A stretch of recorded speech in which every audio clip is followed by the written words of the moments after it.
Hello guys, welcome to the another video of being bull. My name is Himanshu Vaswani. So यहाँ पे मैं आपको Nifty और बैंक निफ्टी का एनालिसिस करके दिखाऊंगा कि क्या हो सकता है आने वाले टाइम में मार्केट में, और किस दिनों में मार्केट में क्या हलचल हो सकती है। अभी यहाँ पे देखिए, मैं आपको डेली टाइम फ्रेम पे लेके आया हूँ। यहाँ पे आपको क्या दिख रहा है कि निफ्टी ने एक लोअर लो की फॉर्मेशन बना के रखी है।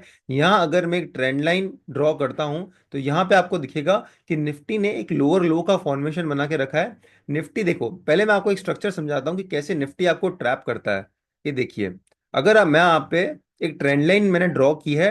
ट्रेंड लाइन ड्रॉ करने के बाद आपको क्या दिख रहा है यहाँ पर, देखिए, जैसे ही निफ्टी इस ट्रेंड लाइन के ऊपर जाता है, बहुत लोग ऐसा करते हैं इंडेक्स में और स्टॉक्स में भी ऐसा करने की कोशिश करते हैं कि जब भी कोई चीज स्टॉक या इंडेक्स ट्रेंड लाइन के ऊपर जाने की कोशिश करता है तो वो फट से बाय कर लेते हैं, जो कि एक बहुत रॉन्ग स्टेप होता है। क्योंकि यहाँ पे जो होता है ना, यहाँ पे मतलब आधी से ज्यादा जनता जो है, मतलब 90% ऑफ पीपल यही सोचते हैं कि यहाँ पे मार्केट में ब्रेकआउट होने वाला है, तो हो सकता है मार्केट यहाँ से काफी अच्छी रिकवरी ले ले। पर यहीं पे सबसे बड़ा ट्रैप है, क्योंकि जब यहाँ पे सब लोग सोच रहे हैं कि यहाँ पे ब्रेकआउट आने वाला है, तो बिग प्लेयर जो मार्केट के बिग प्लेयर्स है, वो यहाँ पर ट्रैप कर देते हैं आप लोगों को। आपको भीड़ के अगेंस्ट चलना है, आपको यहाँ पे बाय नहीं करना है। जहाँ पे निफ्टी या बैंक निफ्टी या कोई भी ऐसा स्टॉक, गोल्ड, कमोडिटी में कोई भी ऐसी चीज हो तो ट्रेंड लाइन के ऊपर ब्रेकआउट देते हो, आप डायरेक्ट बाय कर लो। रीटेस्ट का वेट करो, वापस डिमांड जोन में या आने का वेट करो। अब देखो यहाँ पे क्या हो रहा है, देखिए, यहाँ पे एक बहुत मेन सपोर्ट एरिया था, ठीक है। ये मेन सपोर्ट एरिया था यहाँ पर। इस मेन सपोर्ट एरिया को निफ्टी ने यहाँ पे क्लोज किया। यहाँ पे गिरा निफ्टी और यहाँ पे क्लोज हुआ। उसके बाद क्या हुआ, यहाँ पे वापस नीचे नहीं गया निफ्टी, वापस ऊपर आ गया। यहाँ पे बहुत लोगों के स्टॉप लॉस लगा दिए इस लेवल को तोड़ने के बाद। स्टॉप लॉस लगाया, फिर और ऊपर गया, फिर वापस नीचे आया है ये। उसके बाद फिर नीचे आने के बाद ये जो डिमांड जोन था, ये बहुत मेन डिमांड जोन था निफ्टी में, क्योंकि यहाँ पे निफ्टी काफी ओवरसोल्ड सिचुएशन में था। सॉरी, ओवरसोल्ड सिचुएशन में था। यहां से अपन को एक काफी अच्छी रिकवरी मिली है मार्केट में। अब यहाँ पे जब ट्रेंड लाइन के ऊपर गया तो यहाँ पे बहुत लोग ट्रैप हो जाते हैं। पर अभी ये देखिए, यहाँ पे क्या मेन पॉइंट है कि काफी अच्छे सपोर्ट पे निफ्टी वापस आया है। ये एक डिमांड जोन है अपने पास और एक काफी अच्छा सपोर्ट है यहाँ पर। वापस यहाँ पर निफ्टी आया है। पर आपको ये याद रखना है कि बहुत जरूरी है कि निफ्टी इसके नीचे क्लोजिंग ना दे। इसके नीचे क्लोजिंग दे दी निफ्टी ने सपोर्ट एरिया के नीचे, तो फिर वापस थोड़ा बियरिशनेस दिख सकती है। अगर निफ्टी को वापस ऊपर जाना है तो उसको यहीं से सपोर्ट लेने के बाद, फिर ये हाई तोड़ने के बाद, वापस वापस इस हाई तोड़ने के बाद ये जो एरिया ना, ये एरिया बहुत इंपॉर्टेंट एरिया है। यहाँ से निफ्टी एक बार वापस नीचे आ सकता है। क्यों मैं ऐसा बोल रहा हूँ, क्योंकि यहाँ पे एक बहुत अच्छा वीकली का सप्लाई जोन है। ये देखिए, अगर आप पे आपको दिख रहा हो तो ये जो आपको ग्रीन कैंडल दिख रही है ना, प्राइस एक्शन समझने की कोशिश करो। ये ग्रीन कैंडल आपको दिख रही है, ये देखिए, ये ग्रीन कैंडल ऊपर तक गई, ठीक है। 24,234 से वापस ये ग्रीन कैंडल एकदम वापस नीचे आई। अगले हफ्ते वापस ये रेड कैंडल बनी और यहां तक वो सेलिंग आई, ठीक है। और इस सपोर्ट को, पूरे के पूरे सपोर्ट को इस सप्लाई जोन ने तोड़ा है, इस सप्लाई जोन ने। ये काफी अच्छा सप्लाई जोन है निफ्टी में यहाँ पर। तो अपन इस सप्लाई जोन को करेंगे मार्क। आप प्राइस एक्शन समझने की कोशिश करो यहाँ पर कि कहाँ से एक सेलिंग आ रही है।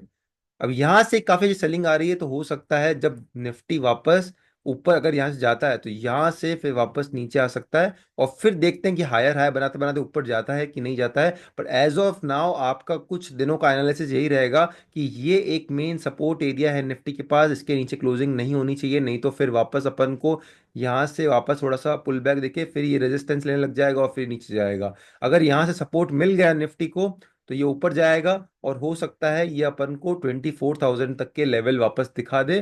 फिर यहाँ से वापस देखना पड़ेगा वीकली सप्लाई जोन से कैसा रिएक्ट करता है ये निफ्टी।